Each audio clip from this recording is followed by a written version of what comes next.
महिला व अन्य दुर्बल घटकांचे सक्षमीकरण या धड्याच्या पुढच्या विभागामध्ये आता आपण प्रवेश करतो. चला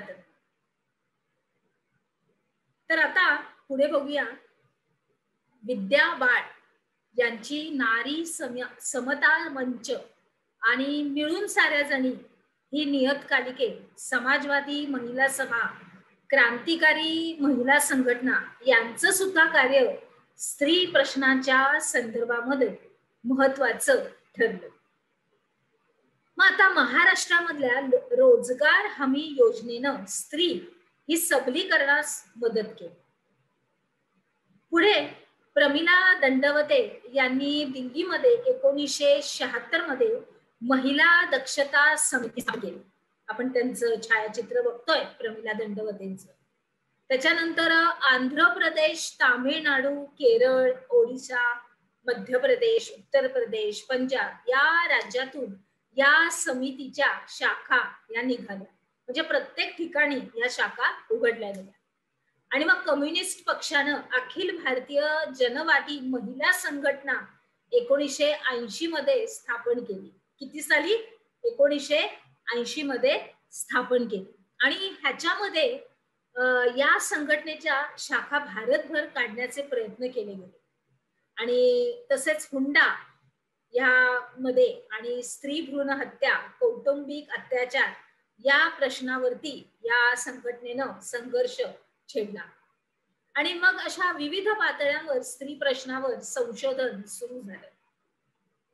मग भारतातलं पहिलं महिला विद्यापीठ कोणतं? महिला विद्यापीठ श्रीमती नाथीबाई दामोदर ठाकरसी महिला विद्यापीठ मुंबई, टाटा समाज विज्ञान संस्था, त्याच्यानंतर मुंबई सावित्रीबाई फुले पुणे विद्यापीठ पुणे, त्याच्यानंतर शिवाजी विद्यापीठ कोल्हापूर येथे स्त्री अभ्यास केंद्र ही स्थापण्यात आली. काय आली? स्त्री केंद्र ही स्थापण्यात आली. आणि मग ह्याच्यामध्ये आलोचना व दृष्टी या केंद्रांनी सुद्धा या प्रश्नी महत्वाची अशी भूमिका बजावली गेली. आणि मग स्त्रीच्या संदर्भातले कायदे 1952च्या कायद्यानुसार भारत सरकारनं हिंदू स्त्रियांना पोटगीचा अधिकार दिला. तसंच वडिलांच्या संपत्तीमध्ये वाटा देण्यात आला आणि स्त्रीधनावर फक्त तिचाच अधिकार निर्माण झाला. बहुपत्नीत्व संपुष्टात आलं आणि पुरुषांप्रमाणेच स्त्रियांनाही घटस्फोटाचा अधिकार देण्यात आला. आणि मग पुढच्या अशा दशकभरामध्ये स्त्रियांच्या संदर्भामध्ये एक पाऊल पुढे टाकणारा अजून एक कायदा आहे, हुंडा प्रतिबंधक कायदा. कोणता? हुंडा प्रतिबंधक कायदा. 1961 अन्वये हुंडा घेणं अथवा मागणं हा फौजदारी स्वरूपाचा गुन्हा हा ठरवण्यात आला. आणि हुंडा प्रथेचे निर्मूलन करून सामाजिक चळवळीला प्रोत्साहन हे देण्यात आलं. आले लक्षात? पुढे जाऊया. आता या प्रथेमुळे स्त्रियांना होणारा त्रास हा कमी झाला. त्यामुळे स्त्रियांना बाळंतपणाची सुट्टी मिळवून देणारा प्रसूती सुविधा अधिनियम मॅटर्निटी बेनिफिट ऍक्ट 1961 हा कायदा अस्तित्वात आला. आणि मग या कायद्यानं स्त्रियांना बाळंतपणासाठी रजा मिळवण्याचा अधिकार पण दिला. म्हणजे प्रत्येक ठिकाणी प्रत्येक क्षेत्रात तुम्ही बघताय की कशा रीतीने संपूर्णपणे एक मशालच पेटली गेली जणू काय स्त्री शक्तीची. ही तुम्ही आता पूर्ण आपण धड्यावर बघत आहे, पूर्ण धडाभर आपण हे शिकत आहे. किती सुंदर असं आंदोलन, त्याच्यानंतर संपूर्णपणे परिषदा, समित्या, सभा आणि संपूर्ण त्या सगळ्या पार्श्वभूमीवर सगळ्या प्रकारचं पूर्णपणे संरक्षण, सवलत, मुभा आपल्या स्त्री वर्गाला ही देण्यात येत होती. पुढे जाऊया की हुंडा प्रथेच्या विरोधामध्ये जागृती. तर भारतामध्ये हुंडा बंदी कायदा असला तरी वर्तमानपत्रातून स्वयंपाक करताना पदर पेटून महिलेचा मृत्यू, धुणं धुताना पाय घसरून महिला विहिरीत पडली आणि तिचा मृत्यू झाला, अशा बातम्या येतच असतात.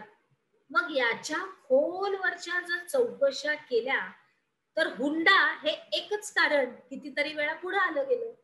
मग पोलीस, प्रशासन, न्याय व्यवस्था यांच्या भूमिका समोर आल्या आणि मग याच्यातून परत काय घडली?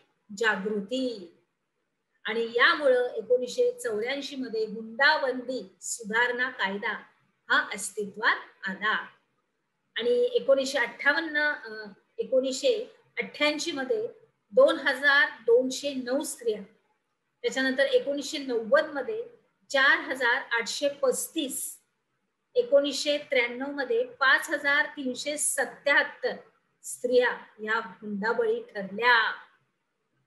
या आकडेवरूनच ही जर आपण आकडेवारी बघितली तर आपणास या प्रश्नाची तीव्रता लक्षात येईल की किती आपल्या स्त्रिया या हुंड्याच्या बळी ठरल्या होत्या. पुढे बघूया कौटुंबिक न्यायालय 1984.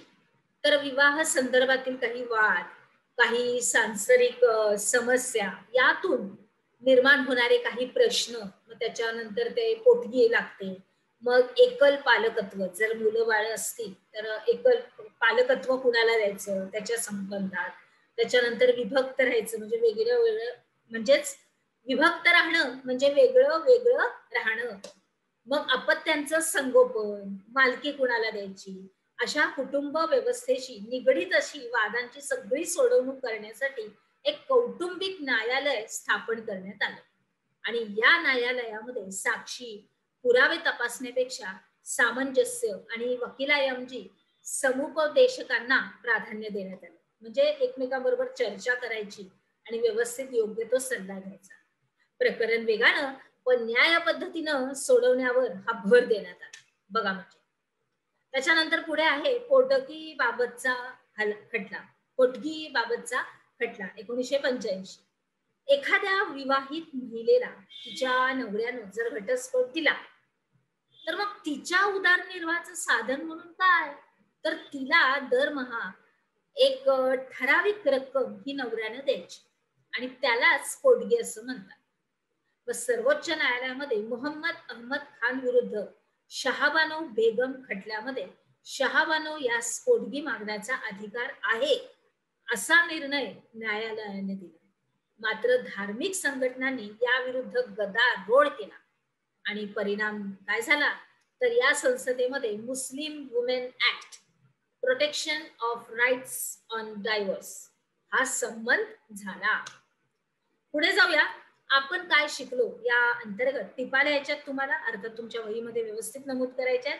स्त्रियांच्या संदर्भातील कायदे आणि दुसरा आहे कौटुंबिक न्यायालय. चला तर मग आता आपण पुढच्या आपल्या विभागात प्रवेश करूया.